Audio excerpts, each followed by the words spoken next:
प्रताप की डेथ होने के बाद अकबर ने मेवाड़ पर दोबारा अटैक किया। जब तक प्रताप जिंदा रहे 1585 से 1597 तक अकबर ने कोई अटैक लगा अमर सिंह को हरा दूं।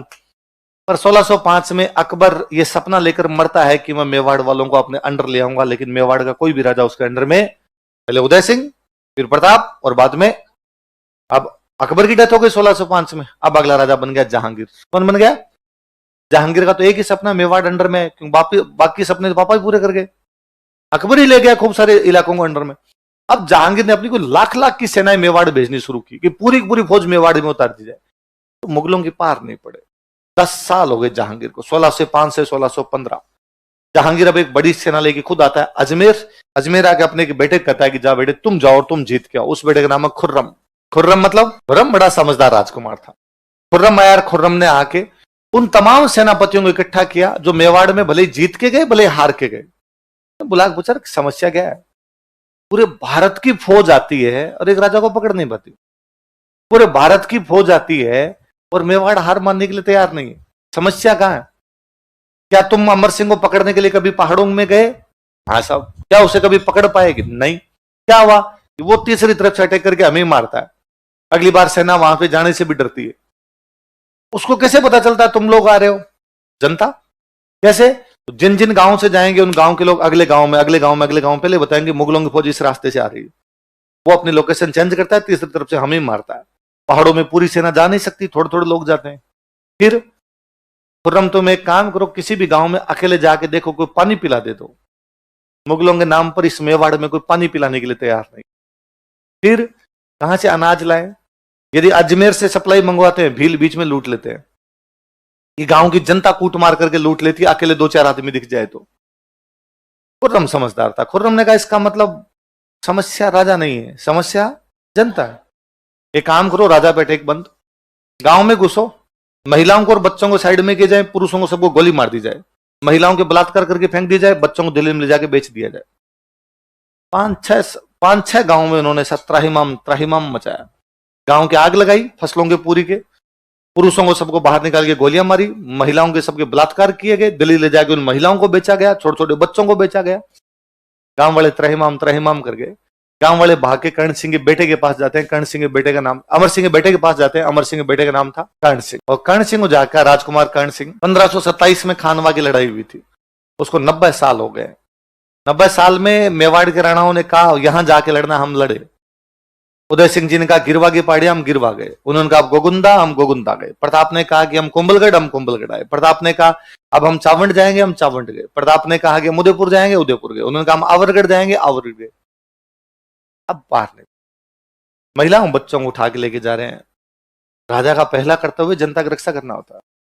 अब कर्ण सिंह कुछ करो। कर्ण सिंह जानता था खुर्रम इसलिए कर रहा है कि हम जनता को बचाने के लिए बाहर आए पहाड़ों से, और पहाड़ों से बाहर आके लड़ेंगे तो मैदान की लड़ाई में दुश्मन की सेना जीतेगी। 1 लाख की फौज के मुकाबला आपके मुट्ठी भर 7,500 सैनिक कभी नहीं कर पाएंगे। बोले कितने भी बहादुर हो जाओ पर 7,000 रहेंगे, 1 लाख ही रहेंगे। कर्ण सिंह अपने पिताजी के पास जाता है। पिताजी कौन है? उसने कहा संधि के अलावा अपने पास कोई चारा नहीं है। अमर सिंह संधि के लिए राजी ने। उसने कहा अरे यार मैं महाराणा प्रताप का बेटा, ऐसे कैसे संधि कर लूं? कर्ण सिंह ने वापस कहा कि राजा का पहला काम जनता की रक्षा करना होता है, और संधि का मतलब हार नहीं है। संधि का मतलब हम थोड़ा रेस्ट कर रहे हैं, थोड़ी सांसें गिन रहे हैं, ढंग से ले रहे हैं।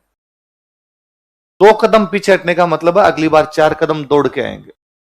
संधि का मतलब है थोड़े टाइम रेस्ट करके युद्ध की तैयारी करके फिर लड़ेंगे इनके खिलाफ। अमर सिंह ने कहा कि तेरे यदि इतना ज्यादा है तो ये पकड़ चाबियां, तू जाने तेरा काम जाने, मेरे से नहीं हो। तो शासन का प्रबंध पूरा किसके पास में है? कर्ण सिंह ने अपने 2 बंदे भेजे खुर्रम से बातचीत के लिए। एक का नाम था शुभकर्ण। क्या नाम था? एक का नाम था हरिदास। बताओ कौन कौन? दोनों गए रिनोन जा खुर्रम को, खुर्रम हम मेवाड़ की तरफ से हैं, संधि के लिए तैयार है। खुर्रम ने कहा अरे बेटे 2 चाय लाओ भाई। हरिदास जी शुभकर्ण जी आए। हरिदास ने कहा कि खुर्रम पहले बात सुन ले, उसके बाद चाय वाय पी लेंगे। अरे बात क्या सुनिए, संधि कर रहे हो तुम? यहाँ कर रहे हैं। तो फिर बस दोस्त अपने पियो चाय मंगवाओ भाई।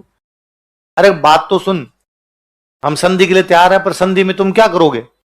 खुर्रम ने कहा सिंपल, जो राजा संधि करता है वो हमारे दरबार में आता है, हमारी तरफ से लड़ता है। तो ठीक है, तुम संधि कर रहे हो, तुम्हारा राजा हमारी तरफ से आगे लड़ाई कर लेगा, हम लड़ाई बंद कर देते हैं।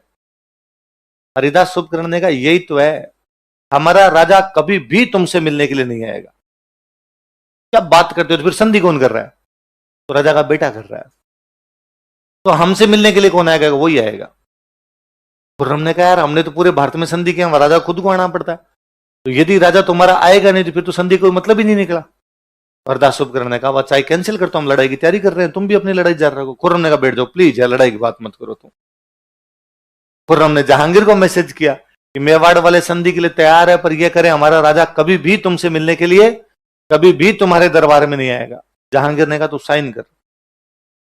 पर पिताजी उसने कहा पर वर कुछ ही नहीं है, पूरा हिंदुस्तान हमने कब्जे में ले रखा है इस मेवाड़ को छोड़ के, मेरी दारू हराम है, शाम को 2 एक पेक लेता हूं, इतने में कोई आके कह देता है और मेवाड़ में कौन हार के आया?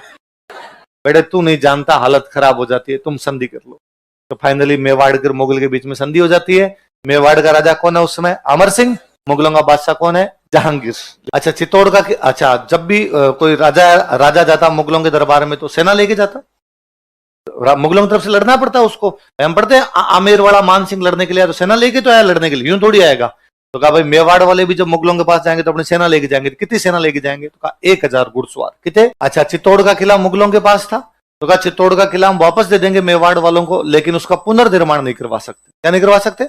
रिकंस्ट्रक्शन। रिकंस्ट्रक्शन का मतलब तुम लड़ाई की तैयारी कर रहे हो। अच्छा आपको याद हो, देखो मैंने बताया था कि जब लंबी लड़ाइयों के बाद में संधियां होती, शादी ब्याह कर लेते थे। ऐसे आमड़ बावड़ वाली संधि के बाद में रायमल की शादी श्रृंगार कंवर के साथ हो गई, कुंभा के बेटे और जोधा की बेटी की।